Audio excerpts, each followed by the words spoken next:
अपने अंदर अटल आत्मविश्वास पैदा करने के लिए आपको प्रकृति द्वारा प्रदत्त अधिकारों का प्रयोग करना चाहिए और उन अधिकारों के विलोम से अर्थात उनके विपरीत कर्म करने से आपको बचना चाहिए। जब एक मनुष्य जन्म लेता है तो उसका पहला कर्तव्य यह होता है कि वह सबसे पहले मानव बने। मानव बनने के लिए इन अधिकारों का प्रयोग किया जाता है। मैं आपको संक्षिप्त में उन अधिकारों के बारे में बता देता हूँ।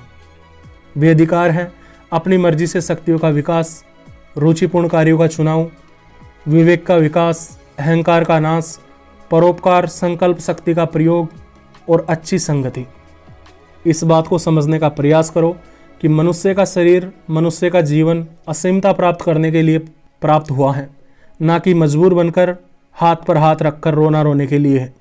इस बात को समझने का प्रयास करो कि मनुष्य का शरीर, मनुष्य का जीवन असीमता को प्राप्त करने के लिए हुआ है, ना कि एक मजबूर व्यक्ति बनकर हाथ पे हाथ रखकर रोना रोने के लिए।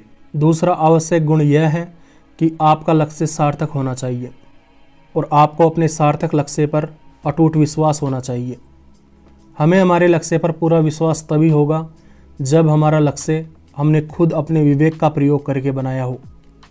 यदि किसी दूसरे व्यक्ति की सलाह की आवश्यकता पड़े तो आप दूसरों से सलाह ले सकते हैं, लेकिन अंतिम फैसला अर्थात लक्ष्य का निर्धारण आपको खुद ही करना है। अगर आपका लक्ष्य स्पष्ट होता है तो आपको एक दिशा मिल जाती है कि आपको इस दिशा में जाना है, और यदि आपका लक्ष्य स्पष्ट नहीं होता है तो आप इधर के उधर भटकते रहते हैं और आप कुछ भी प्राप्त नहीं कर पाते, कहीं भी नहीं पहुंच पाते। आपको अपना लक्ष्य इतना स्पष्ट होना चाहिए कि कोई भी व्यक्ति, चाहे वो आपके माता पिता हो, आपके टीचर्स हो, आपके आसपास के लोग हो या कोई भी हो, आपको भटका ना सके।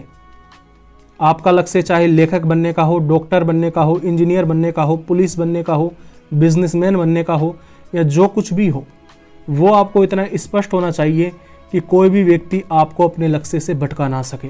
आप अपने लक्ष्य पे दृढ़ रहे।